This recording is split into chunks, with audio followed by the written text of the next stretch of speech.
Sabina, you have 5 minutes. Thank you, Mr. Speaker, for giving me this opportunity.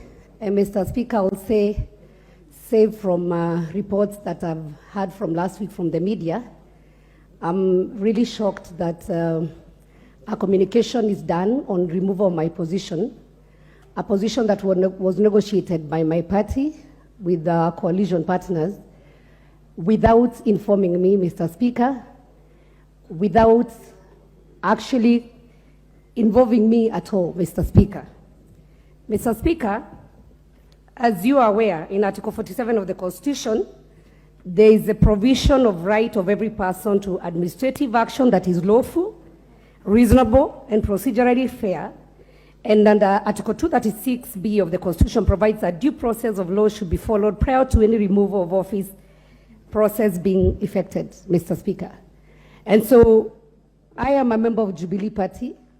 Mr. Speaker, I can confirm to this House that we have not been called for any PG of our Jubilee Party. Neither have our coalition partners called us formally for any meeting. And so, Mr. Speaker, I feel that this is a right that has been denied. We are 28 members of this House, Mr. Speaker. And so this position is not Sabina's position, but it's a Jubilee Party position. And hence, we need, Mr. Speaker, to be consulted. Mr. Speaker, we need to be involved in any process or any decision. And Mr. Speaker, I'll only term this as harassment and intimidation from our coalition partners, Mr. Speaker. It has happened before. You remember, Mr. Speaker, when the issue of the PSC came, we even sought for some time to sit with our coalition partners. And our party, Mr. Speaker, was denied a position of a commissioner, which is a right, Mr. Speaker. And so, under Article 3, Mr. Speaker, you have an obligation to uphold the Constitution, which you have severally done so in this House, Mr. Speaker. And allow me to state that that letter from the Minority Leader, Honorable Wandai, which you have referred to, and it makes reference also to Standing Order number 20A, which the leader has alleged invoked to commence the replacement, Mr. Speaker. I seek the indulgence of members of this House, Mr. Speaker, as we read Standing Order number 20A, and tell me whether the Standing Orders accords with the Constitution in terms of Article 47 on fair administration of action. And Mr. Speaker, the Standing Order has no due process, and this is what the leader of minority is using to intimidate me to leave a position that was negotiated by my party. And I will not take it kindly. And I know also my party members will not take it kindly. There is no justice, Mr. Speaker, and the due process has not been followed. As I've again mentioned, Mr. Speaker, I've only had this on the floor of the House, and nobody has contacted me, neither have our party members been contacted. Was there a meeting that was held? Were there minutes, Mr. Speaker, that were given to you as part of this communication? Were there signatures that were there? And how many members of Jubilee Party signed?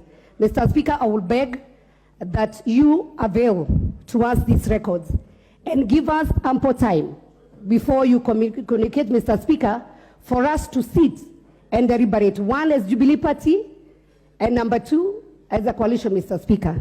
And as a way forward, Mr. Speaker, I know you have commented that you have received messages from Honorable Samuel Arama, who is our parliamentary whip, Mr. Speaker, on Jubilee Party being an independent party.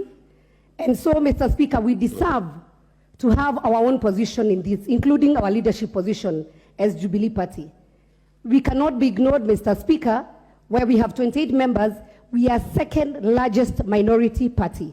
And so, Mr. Speaker, we beg that, Mr. Speaker, you give us time. We have our dispute resolutions. We have to follow the due process, Mr. Speaker. Give us time so that we can table in front of you in this House the deliberations that will follow. But for now, Mr. Speaker, I would like and request that the communication be treated as null and void until the parties sit down, agree, and everybody is involved. Mr. Speaker, we will not allow this position to go like the way they did for the position of the commissioners. I raised the matter, it was ignored, we lost a position, but this one, we will not allow our partners to take it away. It might not be Sabina, Mr. Speaker, but this is